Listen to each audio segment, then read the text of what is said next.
Police and Harmony Mine Management continue to assess the safety situation at the Free State mine, where 31 suspected illegal miners were killed in a methane gas explosion last month. All right, let's bring in then the Mining Affected Communities United in Action National Coordinator, Mr. Meshack Mbangula, for more. Very warm welcome to you, and thanks very much for joining us here on SABC News, sir. Thank you. I suppose you're most welcome. I suppose in situations like this, I mean, you know, the nature of the operation was, you know, illegal. And in that case, it's difficult, I would assume, when it comes to issues of investigating, because you also can't really point a finger at anyone, or you can't ask, you know, what happened. You know, it's not as though this was a legal operation. Talk to us about the problematic nature of these sort of operations that there's so many of here in the country. Firstly, the mines, when they start mining, there is a plan for closing the mine and have a rehabilitation. So the problem is here, the mine came in, started mining, and they didn't go for the process of closing the mine. Because the problem here is who did not do the right thing of closing the mine and make sure nothing happened. Because there's an environmental issue as well, and health issues that have caused this problem. If those mines did the right thing of mining and closing the mine, we won't be having such problem. Yeah. Secondly, we find ourselves that if we have been engaging the TMRE to say it's very important that is, I mean, that time the minister indicated that he will be closing almost about 108 of these mines and spending a lot of money about it. And we don't understand what happened to that plan, to his plan. But over and above that, it was important that is we should have looked at this sector and say, how can we have kind of a paradigm shift and make this sector safety and legalize it, decriminalize these legal people, because those people will be creating a lot of reducing the unemployment rate.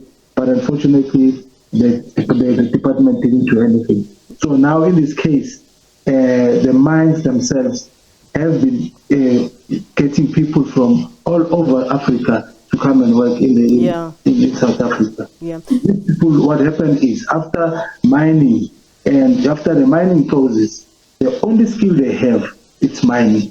And when you don't have anything to do, you can't work, can't do anything, and you know that there is minerals down there.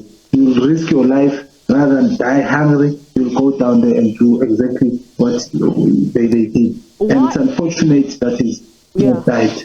Why is there what seems to be a lack to sort of dig deeper, no pun intended, into the issue of illegal mining? I mean, you would often hear rumors that it's because there are, in fact, mine companies, even authorities that are involved in these sort of operations, and one wonders if there's, you know, some truth to it, and perhaps this is why, you know, we keep hearing about illegal mining, and it doesn't seem to be something that is being adequately, you know, addressed. Absolutely.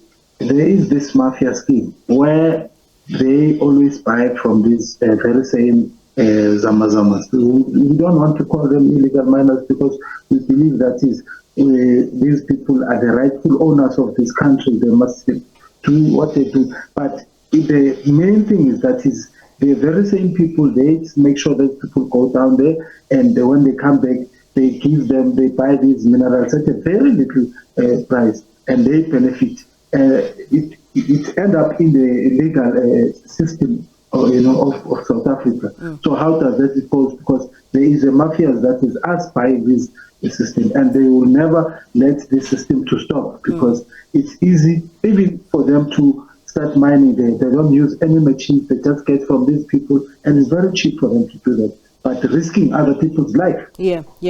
And I mean, you know, you touched on it briefly, but, you know, the issue of migrant labor, when it comes to the issue of, the Zama industry, if I can call it that. I mean, that also causes other problems, and it becomes a sort of domino effect. And I'm also now thinking about some of the, other crimes that may be linked to illegal mining. What are your thoughts on that? I mean, South Africans would generally be accused of, being xenophobic when, we're talking about the issue of, migrants coming into South Africa to mine illegally. How problematic is the situation? Definitely, it's an issue that needs to be dealt with, in a way that it won't create problems. Because what happened is we started engaging DMRE, I think 2012, 2014, about the issues of Zamazamas to say, look, let's try and monitor, work with this problem of Zamazamas so that we can understand who is working there and solve the problem. Because there's no way that we can today saying these people are from Lesotho, these people are from whatever. Because the mine, when they started, it was them going out there collecting the very same people for cheap labor to work in South Africa. Today, Johannesburg and other countries, towns are like this because of the people who come from outside.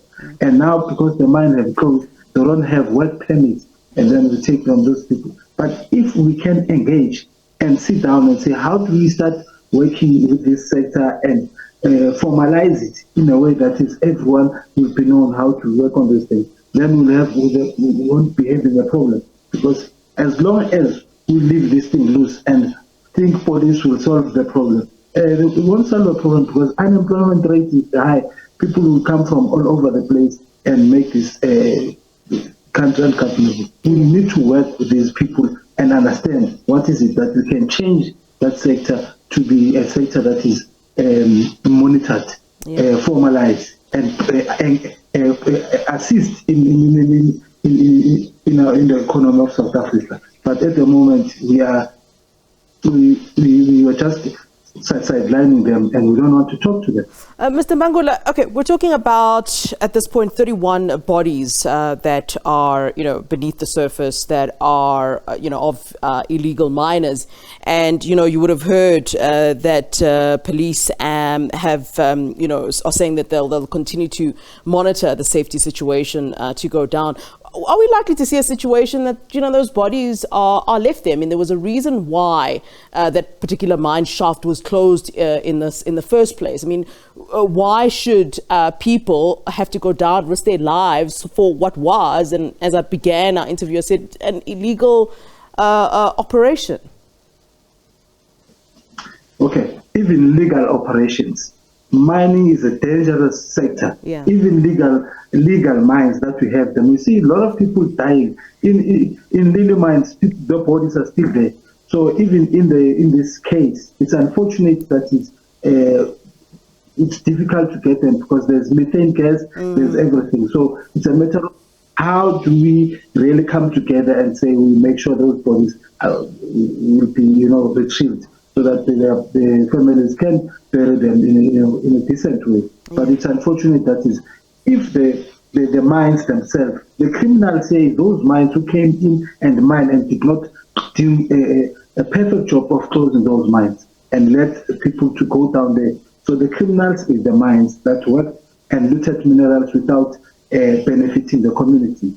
All right. Thanks very much for talking to us and your honest input there. That is Meshack Mbangula, who is from the Mining Affected Communities United in Action National Coordinator. That's, of course, on the back of the news that Police and Harmony Mine Management continue to assess the safety situation at a Free State mine where 31 suspected illegal miners were killed in a methane gas explosion last month.